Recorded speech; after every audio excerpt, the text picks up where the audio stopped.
Sejam bem-vindos e bem-vindas. Hoje temos a honra de conversar com Bernardo Mota, um dos maiores especialistas em prevenção à lavagem de dinheiro e ao financiamento do terrorismo. Com mais de 20 anos de experiência na área, nosso entrevistado possui um conhecimento amplo nas recomendações do GAFI e outros padrões internacionais e atualmente ocupa o cargo de Coordenador Geral de Articulação Institucional do Ministério da Justiça.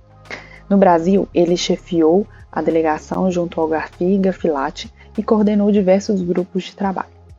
Na entrevista de hoje, vamos abordar um tema de grande relevância e atualidade, que é a recente aprovação pela Comissão de Constituição e Justiça do Senado do projeto de lei que legaliza cassinos, bingos e jogo do bicho no Brasil. Vamos discutir os possíveis impactos econômicos desta legalização, as medidas necessárias para prevenir a lavagem de dinheiro e as estratégias de fiscalização que visam garantir a integridade das operações dos jogos de azar. A primeira pergunta é a seguinte, Bernardo. A recente aprovação pela Comissão de Constituição e Justiça do Senado do projeto de lei que legaliza cassinos, bingos e o jogo do bicho no Brasil traz expectativas de benefícios econômicos. Considerando sua vasta experiência em negociações internacionais e em assessoramento de governos, quais são, na sua opinião, os principais efeitos econômicos e para o cenário de PLD-FTP que o Brasil pode esperar com essa legalização? Bom, eu acho que, em primeiro lugar, é importante a gente dizer que esse projeto de lei já é um projeto de lei desde o ano 1991.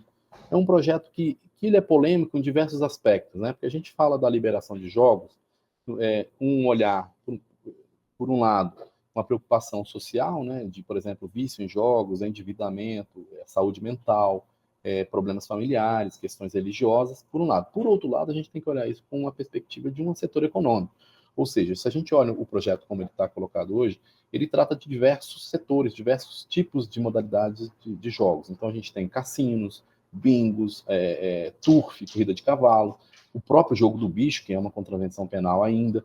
Então, ele trata uma série de modalidades de jogos e apostas dentro de um pacote onde ele ali considera setor econômico. Então, acho que a gente tem que olhar essas duas perspectivas para poder fazer essa diferenciação na análise que a gente faz sobre o projeto em si, né? Então, se a gente olha na questão do setor econômico, ele é interessante porque ele vai abrir possibilidades de mais um mercado no Brasil que pagaria impostos, um mercado regulado, que estaria monitorado, que estaria dentro das regras do jogo. Mas, por outro lado, a gente tem que considerar também essas preocupações mais sociais, né? Então, eu acho que, nesse caso, a discussão ela vai ter sempre que ser separada para que a gente não confunda uma atividade econômica com uma outra questão mais de ordem social e moral. Mas o projeto, olhando o projeto em si, ele é um projeto grande que tenta definir as regras para essa modalidade, para esse setor econômico de modalidade de apostas e jogos, para que isso seja um mercado regulado, controlado pelo Estado, que, portanto, geraria arrecadação, geraria emprego, geraria benefícios de infraestrutura, de turismo, uma série de vantagens que ele poderia trazer.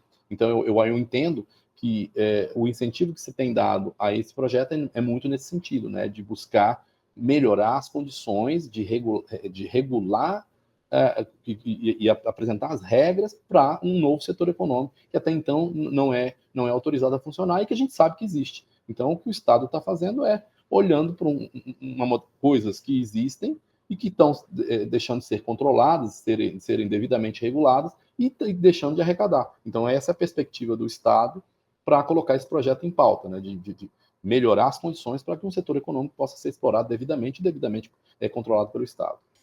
A segunda pergunta é a seguinte. A legalização dos jogos de azar exige um rigoroso controle sobre a origem dos recursos financeiros para prevenir a lavagem de dinheiro. Como que você avalia as medidas que o governo deve implementar para assegurar a licitude dos recursos que são utilizados pelas empresas do setor? Se nós formos fazendo uma análise do projeto em si, ele traz uma série de elementos, de dispositivos que tratam dessa questão do controle do Estado. E eu acho que é muito importante a gente destacar algumas. Por exemplo, a questão da licença e autorização. Ou seja, o Estado tem que ter o total controle de saber quem estará devidamente autorizado e licenciado a funcionar, né? Então, criar uma estrutura que permita que o Estado observe e crie as regras para que os setores possam estar devidamente autorizados para funcionar no mercado legal, para que não fuja, né, e não funcione num mercado paralelo. Então, acho que a primeira condição é a estrutura para autorização e licença para esses setores poderem funcionar. Segunda delas é a forma de cadastramento e de identificação de quem são essas empresas e onde elas estão estruturadas. Se nós formos olhar o projeto, ele considera muito a possibilidade de que essas empresas estejam sediadas no Brasil, ou seja, tenham CNPJ, tenham participação societária de brasileiros, para que daqui eles estejam submetidos à nossa jurisdição, né, às nossas regras. Então, eu acho um fator importante nessa hora do credenciamento dessas empresas que elas estejam devidamente identificadas como uma empresa normal, com CNPJ, com CNAE, todos esses cadastros, registros de identificação, saber quem são, onde estão, quem são os sócios, quem são os beneficiários finais, toda aquela estrutura societária para que essas empresas funcionem.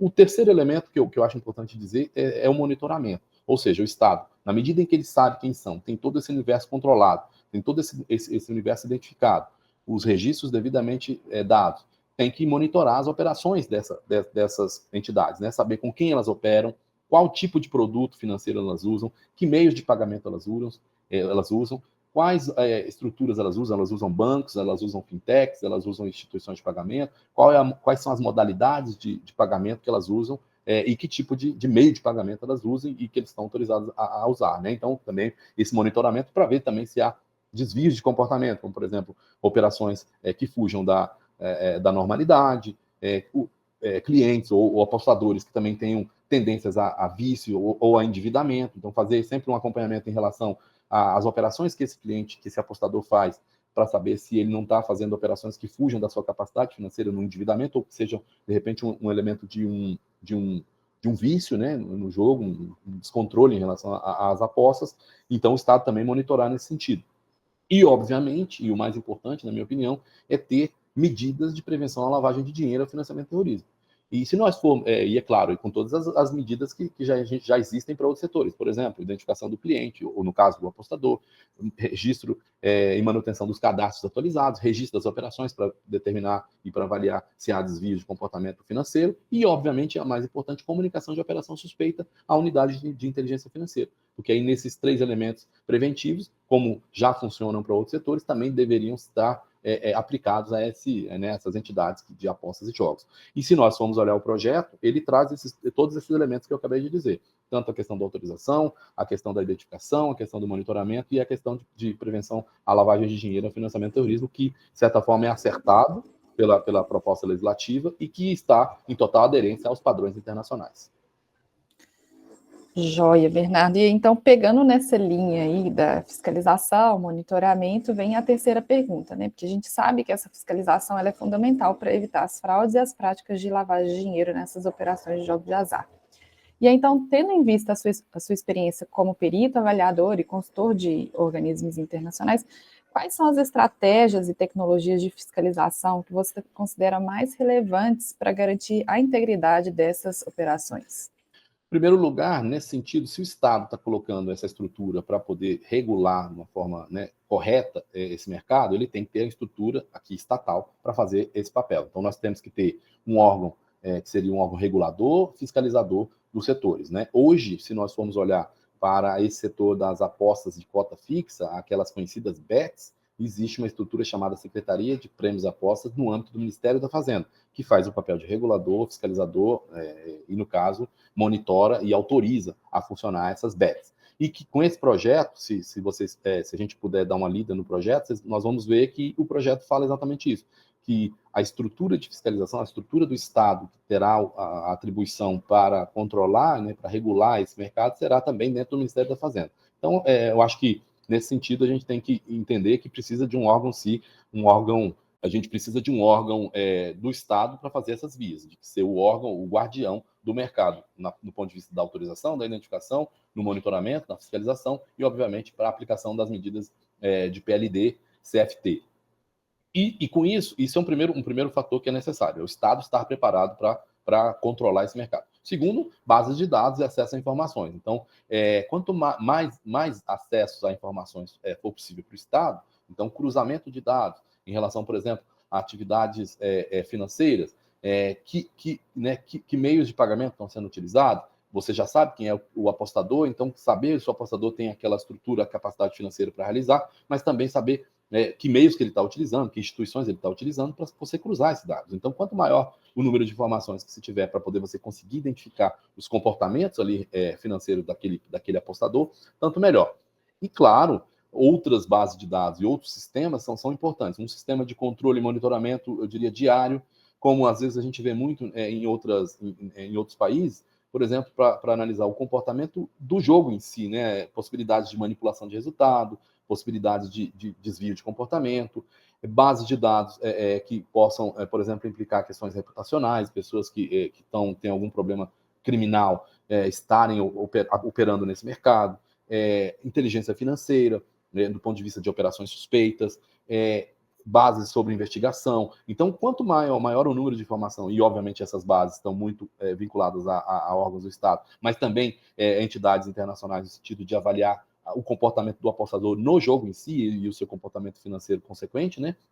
É sempre importante para ter um bom monitoramento sobre possibilidades de atividades criminosas utilizando esse mercado, né? Então, eu acredito que sim, quanto maior o número de bases de dados e uso de inteligência artificial também, eu acho que é algo que tem ganhado muito espaço nesses mercados, porque aí você consegue também avaliar comportamento, os desvios de comportamento, e entidades internacionais que possam dar certificação da qualidade, por exemplo, dos softwares que são utilizados nesse mercado. Então, vamos imaginar um software que garante a integridade e a idoneidade das bases. Não é uma roleta viciada, não é um sistema viciado que explora o apostador com desvantagem. Então, são certificados por instituições internacionais e garantem que aqueles sistemas utilizados, aquelas plataformas utilizadas para a própria geração das apostas são realmente íntegras e não geram nenhum tipo de desvantagem indevida para o apostador.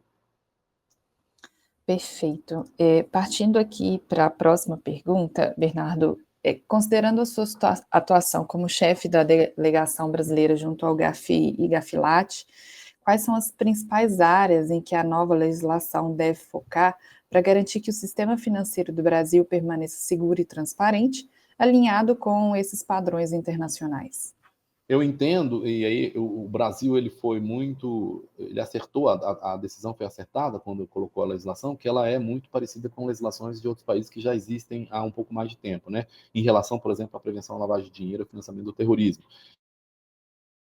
Monitoramento em relação ao mercado em si, então nós estamos falando do mercado de apostas e jogos, o comportamento do apostador enquanto cliente, digamos assim, e as suas capacidades financeiras, mas fazer sempre um paralelo com a questão das instituições financeiras que ele utiliza para fazer as suas apostas. Então, uma relação muito próxima entre o mercado de apostas, mas também com o mercado financeiro para saber como e que meios de pagamento ele usa, que instituições ele usa, porque eu acho que é prudente para se fazer um cruzamento sobre possibilidade de operações suspeitas, né? Vamos imaginar aqui, eu sou um apostador, eu tenho uma conta numa Bet e eu coloco dinheiro nessa conta da Bet vindo da minha conta num banco. Então, como é que funciona esse fluxo, não só aqui na minha conta na Bet, mas também como é que funciona a minha conta lá no banco? Se eu utilizo cartão de crédito, se eu utilizo ativos virtuais, ou seja, que meios de produtos financeiros submetidos a determinados níveis de risco eu estou utilizando. E é claro que se você coloca uma regra mais rigorosa e mais adequada, você vai, então, ou de alguma forma limitar o uso de certos meios de pagamento para aquele mercado, ou eventualmente colocar ou elevar o gradiente de risco para aquele determinado meio de pagamento, para que não seja utilizado de uma forma indevida para fins de apostas. Então, eu acho que todo tipo de medida em que você olha o mercado em si, na prevenção à lavagem de dinheiro, identificar o cliente, as operações, comunicar a operação suspeita, mas também saber como que ele faz para chegar com as operações na conta daquela operadora de apostas. De onde veio? Se veio de um banco, se veio de um depósito, se veio de uma transferência, como é que funciona isso?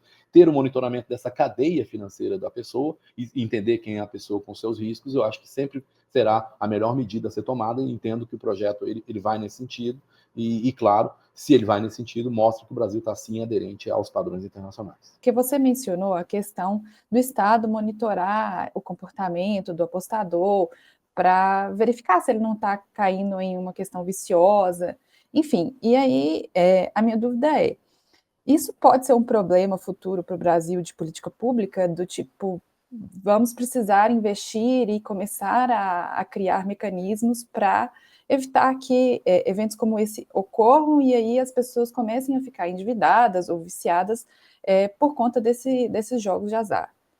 Com certeza. Você vê que eu dei muito ênfase na questão mais financeira e mercadológica desse setor, né? Eu não tratei das questões mais relacionadas à saúde do apostador.